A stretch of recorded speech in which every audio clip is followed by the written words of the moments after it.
RP는 요즘 그 보험 트렌드가 계속 엄청 빠르게 변하다 보니까 저는 요즘은 거의 한 달에 한 번씩 바꾸는 것 같아요. 네.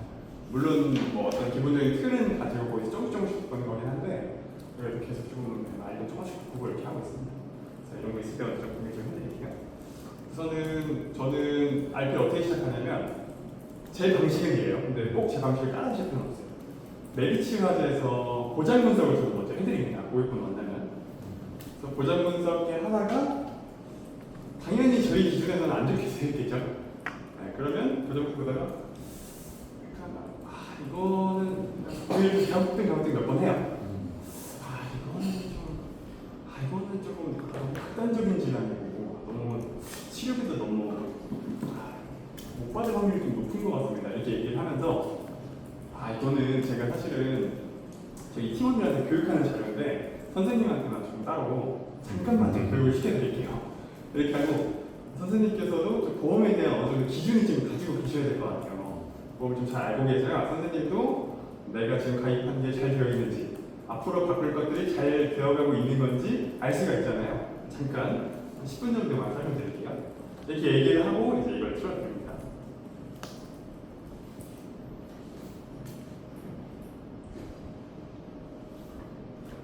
기본적인 틀은 다 똑같아서 아마 다들 익숙하실 수도 있는데 이제 새로 오신 분들도 있으니까 조금 처음부터 다시 한다고 생각하고 말씀드릴게요. 그 보험에도 중요도에 따라서 우선순위가 있는데요. 가장 중요한 건 첫 번째가 무엇일까요?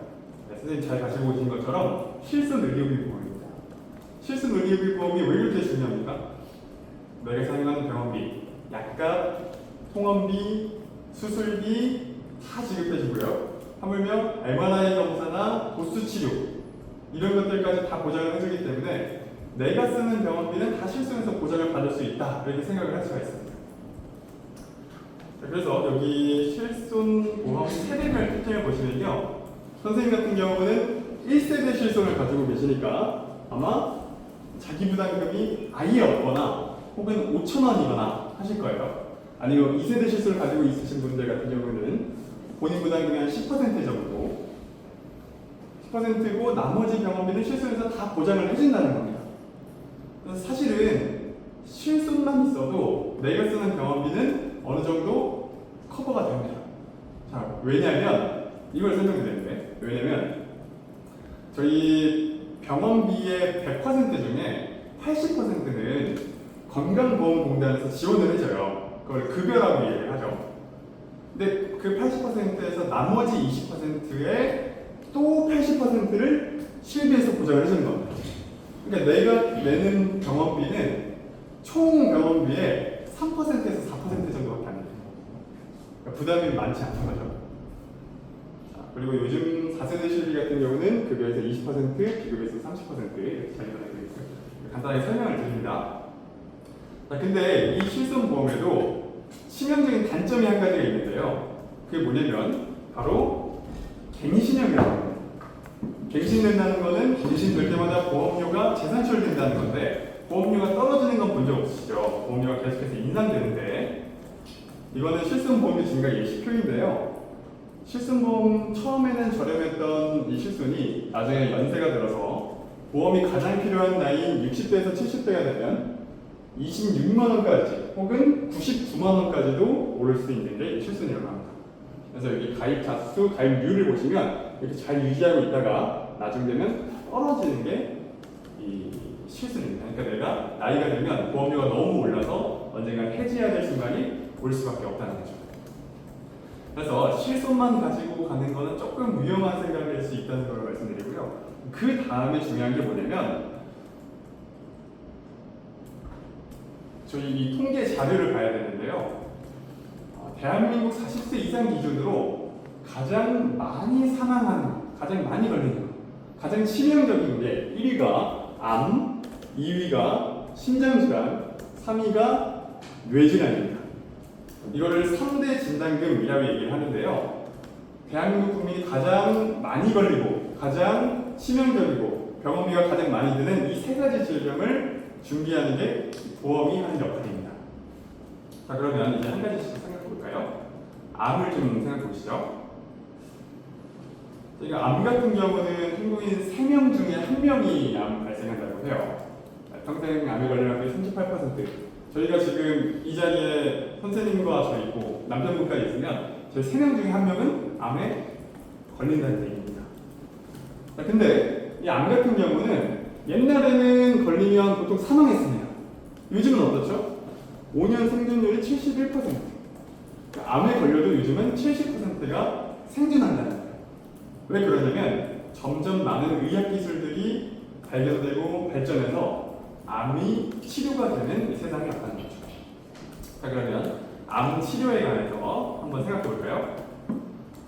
저희 암 치료는 전에 했던 거긴 합니다. 암 치료는 3가지가 있습니다. 암 수술, 항암 방사선 치료, 항암 약물 치료 이렇게 있는데 항암 방사선 치료 같은 경우는 1세대 치료는 3차원 입체 조형 방사선 치료, 2세대는 세기 조절 방사선 치료, 3세대는 양성자 방사선 치료, 4세대는 중입자 방사선 치료입니다. 이게 가장 최근에 나온 건데요. 지금 중입자 방사선 치료 같은 경우는 연세대학교에 딱 2대만 도입돼 있어요. 근데 이거는 기계에 15분만 누워있으면 암의 3분의 1이 사라진다고 합니다. 8번만 받으면 암이 사분기였던 사람의 완치이 된다고 해요. 근데 이런 치료비들을 생각해보면 치료비는 점점 비싸지고 있습니다. 특히 이 중입자 치료 같은 경우는 건강보험공단에서 지원을 안 해주기 때문에 비용이 6천만 원까지 발생한다고 합니다. 자, 그 다음에 항암 약물 치료제를 생각해볼까요? 1세대 화학 항암 치료 같은 경우는 저희 온몸에 있는 세포를 다 공격했기 때문에 항암 치료 하시는 분들은 항상 머리 나빠지시고 뼈처럼 말라가는 경우가 많은데, 그래서 나온 게 2세대 항암 치료죠. 2세대 항암 치료는 표적 항암 치료인데요. 우리 몸속에 있는 암세포만 표적적으로 공격하는 게 표적 항암 치료입니다. 하지만 이 표적 항암 치료도 단점이 있었습니다. 적용 대상이 낮았다는 거죠. 3명 중에 1명만 적용이 가능하고 나머지 2명은 하고 싶어도 할 수가 없습니다. 일반화 항암을 했어야 되겠습니다. 그런 단점을 보완해서 새롭게 나온 3세대 항암 치료는 면역 항암제라는 건데, 이거는 우리 몸에 있는 면역 세포를 강화시켜서 이 면역 세포가 직접 암 세포를 공격하게끔 만드는 게 면역 항암입니다. 하지만 3세대 면역 항암은 굉장히 치료도 좋고 후유증도 없지만 고가의 치료 비용이라는 단점이 있습니다. 자, 근데 여기서 생각해 보셔야 될 점이, 이런 3세대 항암 치료 같은 경우는 연간 1억 6천만 원, 아까 중입자 치료 같은 경우는 8천만 원 이렇게까지 치료비가 된다고 하는데, 그럼 실손에서 내가 1세대 실손 가지고 있으니까 연간 1억까지 보장이 되니까 실손만 있으면 되지 않냐 이렇게 생각하실 수 있어요. 근데 문제는 뭐냐면요, 요즘 이런 치료들은 입원해서 치료를 받는 게 아니라 통원으로 치료를 받습니다. 면역항암 같은 경우도 30분 주사 맞으면 끝이에요. 병원에서 절대 입원 안 시켜줍니다. 통원 치료 받고 집으로 돌아가시는 거예요. 중입자 치료도 마찬가지고 표적항암 치료도 마찬가지입니다. 자, 그러면 실손에는 어떤 게 있죠? 실손은 뭐가 있습니까? 통원 한도라는 게 있어요. 그럼 1세대, 2세대 같은 경우는 통원 한도가 30만 원이라면 우리가 통원 치료로 4천만 원, 5천만 원 치료를 받던 그 날에 치료받은 거는 실손에서는 30만 원까지밖에 보장을 안 해줍니다. 4세대 실손 같은 경우는 20만 원까지. 그럼 나머지 치료는 어떻게 되냐? 다 전액 본인이 부담을 해야 된다. 자, 그래서 실손만 가지고 있다고 해서 안심하시면 안 되고요. 암 쪽에는 어떤 담보가 준비되어 있어야 되냐면, 암 진단비도 당연히 중요하지만 암 주요 치료비, 그 다음에 비급여 암 주요 치료비가 필요합니다. 암 주요 치료라는 건 뭐냐면요, 우리가 암 수술, 항암 약물 치료, 항암 방사선 치료, 어떤 치료를 받든지 무조건 지급을 해주는데, 진단 시점부터 연간 1회 한도로 10년까지 보장을 해줍니다. 그러니까 그 다음 연도에 치료받으면 또 주고, 그 다음 연도에 약물 치료 계속하고 있으면 계속 지급해주고, 그렇게 지급을 해주고요. 그 다음에 비급여 암 치료, 비급여 뭔가 건강보험공단에서 지원을 안 해주는 좀 비싼 치료를 받게 되면 추가로 그걸 지급을 해준다. 예를 들면 암주의 치료비 1,000, 비급여 암 치료 2,000 이렇게 넣어놓으면 비싼 치료, 건강보험공단에서 지원 안 해주는 중입자 치료 같은 경우 받으면 총 3천만 원 지급을 해주는 거고, 매년 3,000원이니까 10년 동안 받으면 3억까지도 받을 수 있겠죠. 그 다음에 좀 저렴한 치료를 받으면 안도의 치료에서 1,000만 원씩 매년 받을 수 있는 겁니다. 네. 암 같은 경우는 그렇게 준비를 해주시면 좋고요. 아까 그 다음에 준비해야 된다고 했던 게 심장질환이랑 뇌질환이었죠. 자, 심장질환, 뇌질환을 어떻게 준비를 해두셔야 되냐? 우선 우리 뇌의 혈관이 터지는 거를 뇌출혈, 혈관이 막히는 거를 뇌경색 이렇게 얘기하죠. 이 두 가지를 합쳐서 뇌졸중이라고 얘기합니다. 조금 의학적인 용어로 혈성 뇌졸중, 출혈성 뇌졸중 이렇게 얘기를 하는데 우리 뇌 쪽에는 이런 뇌졸중뿐만 아니라 다양한 질환들이 있죠. 예를 들면 비파혈성 대뇌동맥류, 혈관이 부풀어 오르는 질환입니다. 이런 질환이 생기면 우리 개두 수술을 해가지고 클립 결찰술이라든지 코일 색전술, 혈관을 코일로 막아놓는 그런 수술들을 하게 되는데요. 옛날에는 뇌졸중 같은 질환들이 많이 발생을 했지만 요즘은 이런 조금 더 경미한 질환에서 많이 발견들이 됩니다. 왜 그런지 아십니까? 요즘은 건강검진을 2년에 한 번씩 꼭꼭 잘 받으시기 때문에 옛날처럼 극단적인 질환에서 발견되는 게 아니라 그 전 단계에서들 많이 발견이 되는 거예요. 심장 쪽을 보시면 심장은 우리 심장에 관상동맥이라는 혈관이 3개가 붙어 있는데 이 관상동맥이 아예 하나 막혀버리면 그거를 심근경색이라고 얘기를 하고 이것도 갑자기 막히는 게 아닙니다. 심근경색 전 단계 혈관이 점점 좁아지는 상태가 있는데 그걸 우리는 협심증이라고 얘기합니다. 들어보셨죠? 협심증 같은 거 생기면 스텐트 사이즈를 하시고 자 근데 우리 심장 쪽에도 이 협심증이나 심근경색 이 두 가지 질환만 있는 게 아닙니다. 이 두 가지는 하혈성 심장 질환이라고 얘기를 하고요. 심장 쪽에는 판막 질환도 있고 그 다음에 심부전, 부정맥, 심장 박동에 문제가 있는 그런 질환들도 있고요.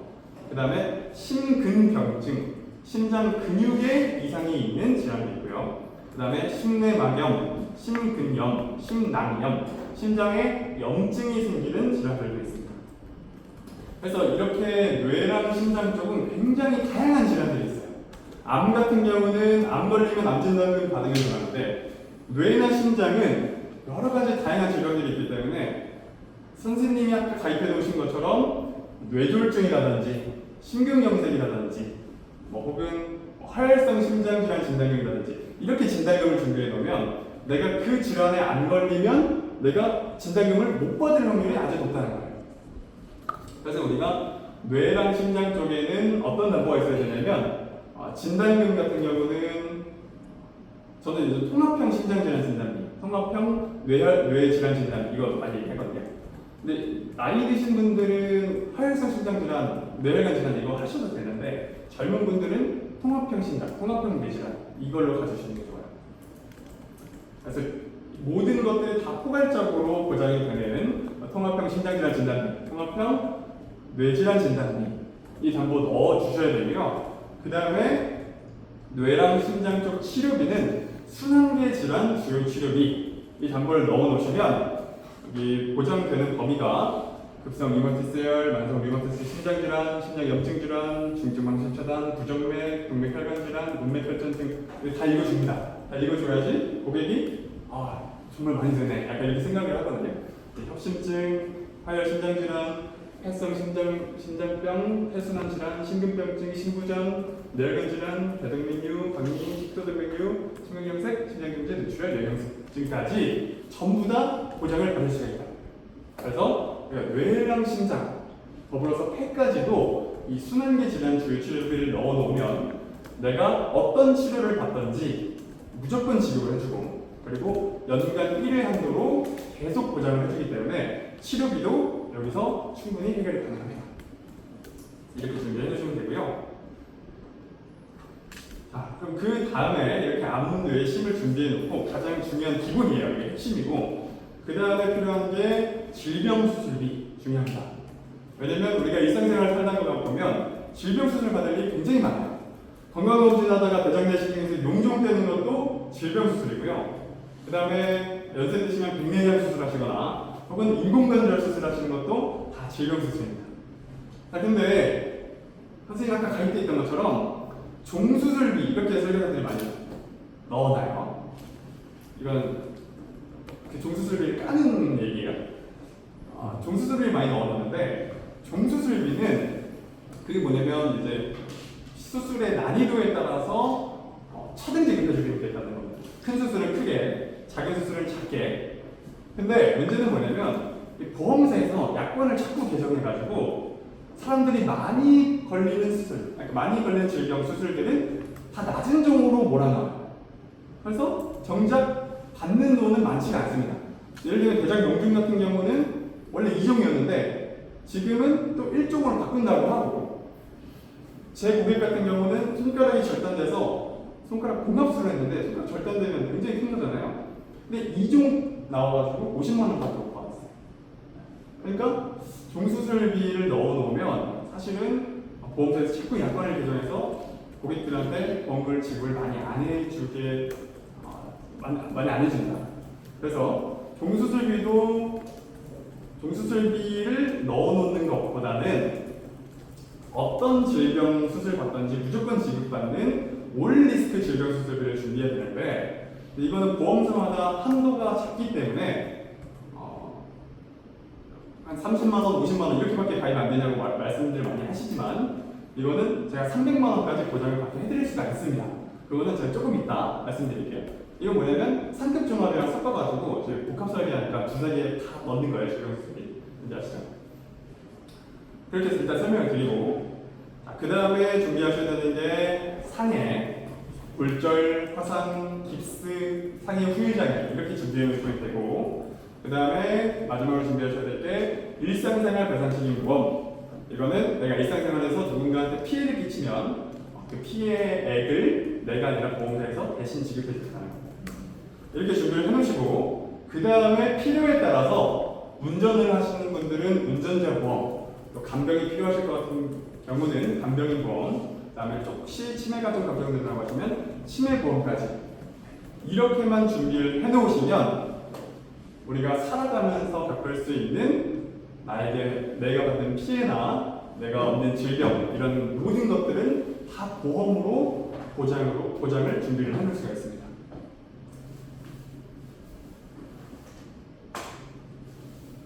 선생님 거 다시 한번 열어서 보실까요? 이렇게 돼 있는지 하고 보면 이렇게 안 돼 있습니다. 네, 이렇게 안 돼 있기 때문에 저희가 바꿔드릴 수가 있는 거죠. 혹시 들으시면서 이해 안 되시는 거 있으셨나요?